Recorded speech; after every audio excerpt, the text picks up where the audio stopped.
शिक्षा विभाग के बड़े बड़े पदाधिकारियों को पर्यावरण और मौसम का कुछ ज्ञान है कि नहीं है पता नहीं चलता है।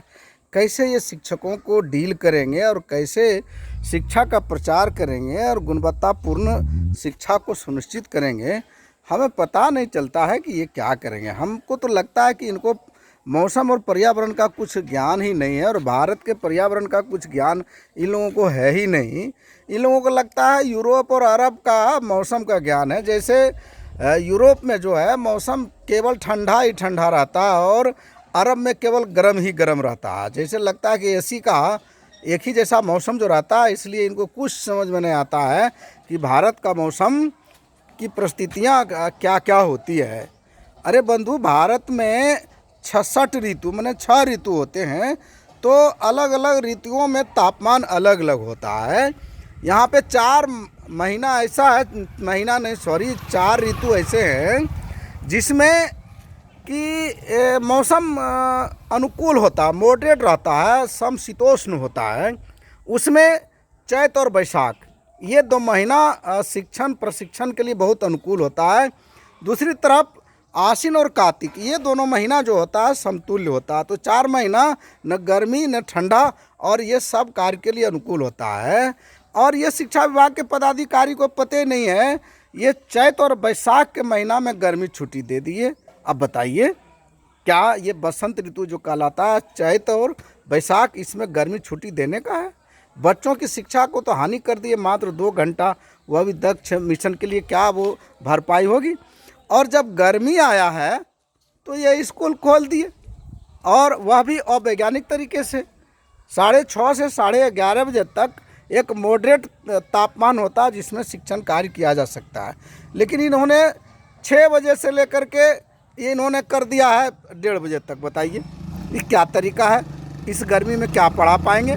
क्या गर्मी के तवे में एक बूंद पानी टिकता है? कैसे पढ़ाई टिकेगा और कैसे गुणवत्तापूर्ण शिक्षा सुनिश्चित होगी, हमें ये नहीं समझ में आता है। अरे भाई, गुरुकुल में लोग तो अपने 4 बजे भोर से एजुकेशन शुरू हो जाता है, तो आप ऐसा कीजिए कि सबको गुरुकुल बना दीजिए, शिक्षक वहीं रहेंगे, विद्यालय में ही रहेंगे, तो आपको 6 बजे क्या 4 बजे से भी विद्यालय का कार्य किया जा सकता है।